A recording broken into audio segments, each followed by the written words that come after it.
afternoon, ladies and gentlemen. Welcome to Los Alamitos Racecourse here on this Thursday afternoon during our 2018 Los Alamitos Winter Thoroughbred season. I'm Burgart, the nighttime quarter horse announcer, the daytime simulcast host.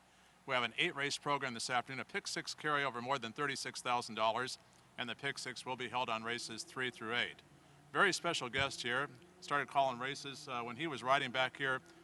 Obviously, I've been calling longer than that, but I believe Eswan Flores started riding quarter horses here back in 2009 or 2010. He's progressed into a top thoroughbred rider, and welcome back to Los Alamitos. Thank you, Ed. It's nice to be here. Now, when I saw Eswan Flores back in 2009, I think you were riding for trainer Jose Flores among some of the other quarter horse trainers. Exactly what brought you into racing? Well, I got into racing like around 2007. I started working horses with my uncle down in Victorville. I think it was a passion. As soon as I saw horse racing, there was something that triggered me to be wanting to become a jockey. You've certainly become a top rider. I know that you won 21 races here, I believe, as a quarter horse rider. You qualified some horses for the major races, but your success actually came at Santa Anita back, I believe, in 2012. You became the 4th leading apprentice rider. You rode some stakes winners, one for Jorge Gutierrez, I believe, on a horse called Warren's Amber, and you also won your first stakes race on Tone. So what made you go from the quarter horses to the thoroughbreds? I love riding quarter horses. I had a couple agents coming in to Los Alamitos and convinced me to make a transition to ride thoroughbreds with agent Derek Lawson. I started working with him, and we did very well together. And I later on I changed agent and I got um, Joe Griffin? Joe Griffin, yeah. I got Joe Griffin as an agent, and that's when we kicked in and started doing very well in Santa Anita. Well, now you've got one of the all-time great agents in your corner right now, because you've kind of bounced around a little bit, but you're back in California. But how did you hook up with an agent that's had many of the greatest thoroughbred riders ever, Vince DeGregory? Oh yeah, Vince DeGregory, he is definitely one of the greatest agents. I'm very fortunate to have him in my team. Hector Palma and the assistant for him helped me out with owner George for BG Stables. They helped me convince him to stay here in Southern California and become my agent.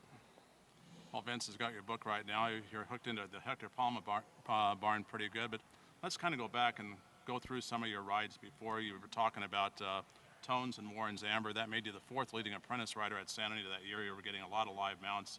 What do you recall about your first stakes win on Tones? That was a great race down the hill. Doug O'Neill gave me the opportunity. It was a horse coming from overseas, first time racing here in California.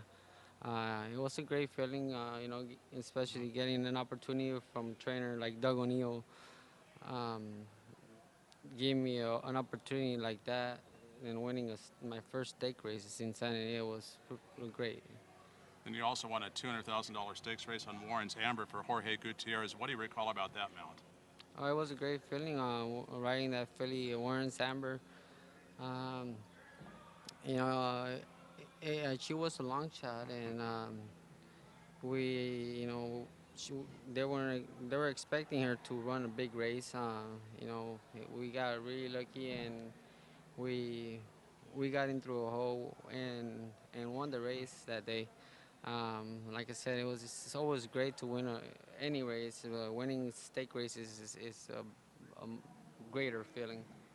Now, of course, with the highs sometimes comes the lows in racing, and of course you were the 4th leading rider at Santa Anita that year, 7th leading rider at Hollywood Park, went down to Del Mar, had a few missteps. Can you kind of tell us what happened when you went to Del Mar and how you've kind of bounced back from that? I got into hanging out with I guess bad crowds, and um, I wasn't as mature as I am now. I let I let myself get into hanging around with bad crowds and doing things I shouldn't be doing. And especially in this business as a jockey, you have to be really dedicated and focused in all times. And that's one of the things that Vince Gregory has been showing me how to, be consistent at work and be very focused. And because I need to do good for the owners and the trainers that do all the work in the backside, and I had to perform at my 100% on all races.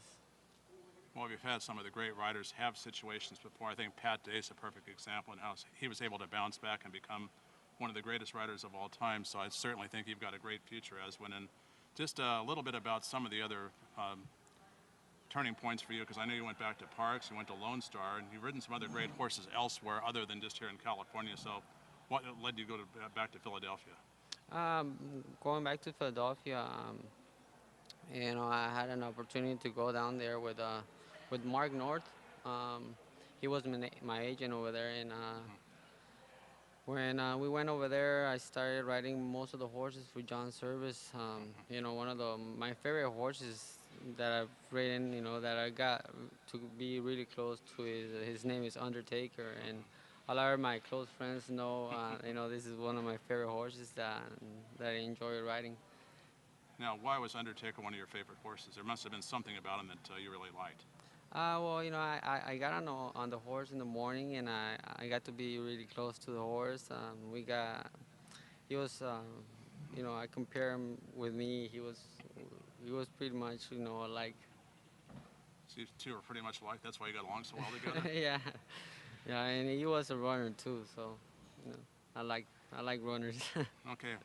Obviously, you like some runners. You went from, I believe, there to Lone Star, then you came to Golden Gate, up to Emerald Downs, where you kind of reestablished yourself. It looks like you were fifth leading rider at Emerald Downs. And what led you to go to Emerald Downs? My friend Julian Couton, he introduced me to my agent over there, Marvels. He is one of the top agents down there. Very smart agent, and he knows the business very well. I took the opportunity that I was gonna be working with him, and he did a great job for me, and got me back to winning races, and um, that's when I started getting back on the list. Well, you were fifth leading rider at Emerald Downs. You've come down here to Los Alamitos right now. You've already won a couple races at this meet. Now, obviously, this circumference, when you were riding back here in 2009, 2010, we did not have this mile track for the thoroughbreds. Tell us what it's like and how it's different riding this track compared to some of the other tracks you've been on. Well, this is a very unique track. It's you got kind of everything. You got kind of like I compare it to like a pear. It's a long stretch. We got a quarter mile stretch, pretty long stretch. We kind of got like a little uphill where we go up get before we get the last turn. So it's fun to ride here. This is a tricky track where you learn how to ride this track, and horses, a lot of horses come around pretty well. Now, going back to your quarter horse days just briefly, a lot of people always ask me to ask a rider, what's the difference between riding a quarter horse and riding a thoroughbred? Do you ride them differently? Yeah, they do run different. Quarter horses, they break from the gate. They kind of go down. They break down, and they they get their footing pretty fast. Rather than thoroughbreds, they jump out of the gate, and they kind of hop out of there, and so it's a more relaxed ride than a quarter horse for sure. Now, I know you started out with the quarter horses here, and you went to the thoroughbreds. Was it always your aspiration to become a thoroughbred rider? Was that in the back of your mind all the time? That was when I first started, learning to become a jockey. That was my inspiration to become a thoroughbred rider. My dad works in Santa Anita for Victor Garcia. He's been working there for many years, and that was the goal to one day, ride thoroughbreds. When I first started, I started getting into quarter horses, and I I had a big passion for quarter horses. Later on, when Derek came over here and got me to go to Hollywood Park at the time, that's when I, you know, knew the how what a thoroughbred is like, and started getting more used to the thoroughbreds. And of course, Derek's gone on to have Flavian Pratt's book now, so you've got Vince DeGregory, a great agent as well. So wishing both you and Vince the best of luck. And you grew up in California, right? Yeah, I grew up here. From when I came from Mexico, I came here to California. So I grew up in Almani, in Arcadia. So I'm a local around here. Now, as far as your weight goes, you were commenting when you and I walked up here today how you've got your weight under control right now. What kind of regimen do you go through each day as far as diet? How do you eat? What kind of exercise? Well, I definitely do a lot of exercise. I try to eat, the right food. But like even my agent, he does pretty well with his diet. He maintains his weight pretty good. So he also contributes to me eating the right foods and being able to eat multiple times a day. Well, you call your agent what, your father figure? I call him your grandfather figure. So I just want to let Vince know he's like a grandfather, not a father. Come on. Because Vince, he's still very active at his age. I believe, what is he, about 84, 85? Yeah, he's 86 now. 86 now. You would never know it by looking at him because he's in great shape. And He is. I know Vince is really working hard for you. So I know Eswan Flores, you want to stay here in California, right? Oh, definitely. I want to stay here, and yeah, we're gonna be doing everything we can to make it here once again and stay here. Okay, you're riding 5 horses today. I'm not going to ask you to handicap the races, but I'll ask you a little bit about each horse you're riding so people betting our races today might have an idea whether the horse has any kind of chance to win or not. So you're on a first-time starter in race number 1. The number 1 horse, Time and Money, that Handicappers Report, that one of the 3 publications I subscribe to, had some pretty decent notes and said that you've been working this horse. So what can you tell us about Time and Money? Hector Palma, he does pretty well with first-time starters. He's a really good trainer, and I believe he's got this horse ready to run today. He's got an inside position. We're going 5.5. He had a great work on December 3rd. I was on the horse, and I think he should be fit enough to go 5.5 today. Now, does the horse have any type of speed, or do you expect the horse maybe to have to come from off the pace? I know there's 2 horses here that ran before. They're gonna show speed. So today I believe I must see what Hector wants me to do, and but I believe we're gonna see how we break out of the gate and get a good position. And this is a long stretch, so. Well, you've ridden this track perfectly so far, and you've taken advantage of the long stretch, but breaking from the inside post on a first-time starter, how difficult is that? Well, I give a lot of credit for me riding quarter horses. Breaking in 5.5 here, breaking with the whip inside helps a lot, especially with these first-time starters. They're a little confused, and so I'm pretty good moving the stick around, and just so I can have the whip in the inside, and help the horse know that he's got to go straight. Okay, so that's Eswan Flores' comments about the 1 horse, Time and Money, in race number 1. You're also riding a horse for Hector Palma in race number 3, I believe 7 to 5 in the morning line. Smart Rachel had 2 brutal trips here during the September meet. I watched the videotapes on both of them. Now that she draws inside, what can you tell us? Have you been working Smart Rachel as well? Yeah, I work Smart Rachel as well. She's been working good too. She's pretty much been working breezing. We have not putting a lot of pressure on her in the mornings. She is fit. She's also gonna run 5 furlongs today, and she's one of the horses in here that should be having the speed in the race. So we'll see how she breaks today. Yeah, the last 2 times she had outside post position draws, and just watching the videotapes myself, she really got packed out wide. Now, if you go extremely wide on this track, is it tough to keep the momentum going down the stretch? Yeah, the last turn here is a long turn. Hmm. So if you get packed wide here, is it's pretty difficult to maintain the the momentum on the horse the whole way, especially down the stretch here.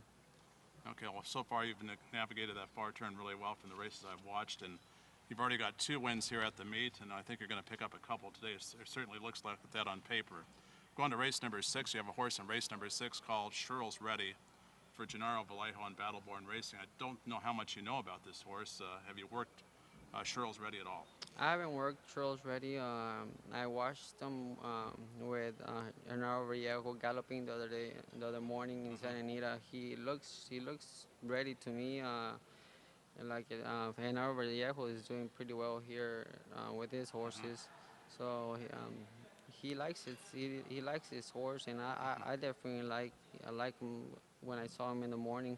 So I'm expecting to be having a good day today. With both barns. Now, it shows blinkers are going on Sherril's Ready. When you're a rider and a horse has had no blinkers before, why does a trainer suddenly want to put blinkers on? The blinkers do help the horse stay more focused into the race, and it does bring out some speed on the horse. So we'll see what General says this afternoon, how he wants to run. I'm definitely gonna do my homework, and I'll see him in the paddock. Okay, so obviously the trainers usually tell the rider ahead of time what kind of strategy to use, I would assume. Oh yes, they give us their point of view, and you know coming when we get out of the gates, we gotta make our own decision. Sometimes they say they can tell us one thing, but you know sometimes we have to go to plan two. So yeah. I know plan two oftentimes, and even handicappers will sit back, and probably the riders do the same thing. You look on paper, we got 5 or 6 horses that want to go to the front, so you think there might be everybody going to the front, and all of a sudden the gate opens. 3 or 4 of the horses don't break that well. That kind of changes the whole strategy. Yes, and especially in this, I've noticed a lot in riding here in Los in the afternoon. It does change often, where you have a race with not a bunch of speed, and out of a sudden you find yourself in the duel with the four or five horses. Well, so far you've adapted very well to this track. We've got 2 more mounts you're riding. Midnight Lily, who's won over the track before. This also for Hector Palma, so I assume you've been on her in the morning. Yes, I've been on her too in the morning. She's been working really good. We've been working her behind horses, and she knows how to come from anywhere. This filly. Now, when you say you work a horse behind horses, is there a reason why the trainer might tell you to work a horse behind? Is it just because of the closing ability? Yeah, I just they kind of get more used to dirt hitting them in the face. So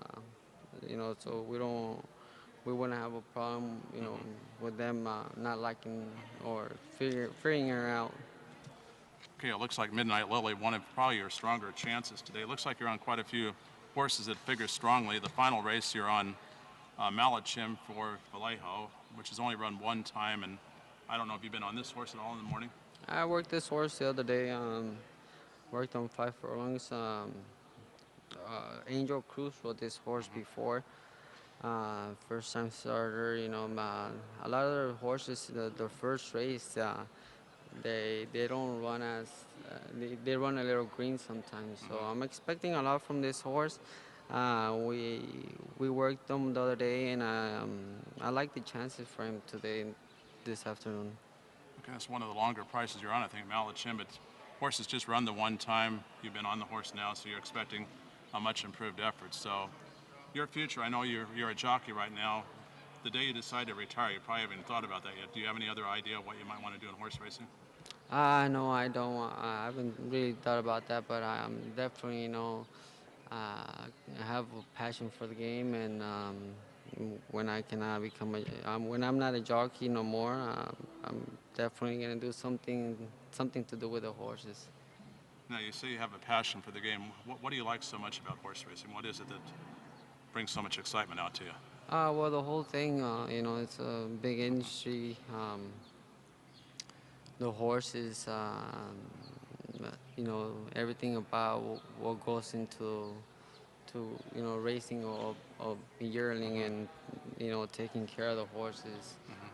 Um, from when they're babies to when they get to run for the first time. And it's been in your blood ever since you were a little kid? Yeah, ever since I was a little kid, it's been in my blood. My dad has been a groom for before I was born, so I think I got some of that passion for it. And how old are you right now? 25. So Eswan Flores is only 25 years old, so when going back 6 years ago when he was the fourth leading rider at Santa Anita, that would have been 6 from 25. You were 19 years old then. You were 17 years old when you rode quarter horses here at Los Alamitos, so certainly wish you the best of luck, and doing a great job right now is agent Vince DeGregory out there listening as well, so we hope you and Vince can have great success throughout the year. Well, that's jockey Eswan Flores is our special guest here. Tomorrow I'll have Kurt Hoover on, TVG analyst with Handicap the Races. Today's program, we have a 34,000 plus pick six carryover starting on, or 36,000 plus starting on race number 3. And we continue our meet this Friday, Saturday, and Sunday. And we'll have a big quarter horse racing this weekend as well, the Champion of Champions on Saturday night, the Los Alamitos 2 Million on Sunday. So it's about time now to go up to our daytime announcer, Bobby Newman, for today's changes.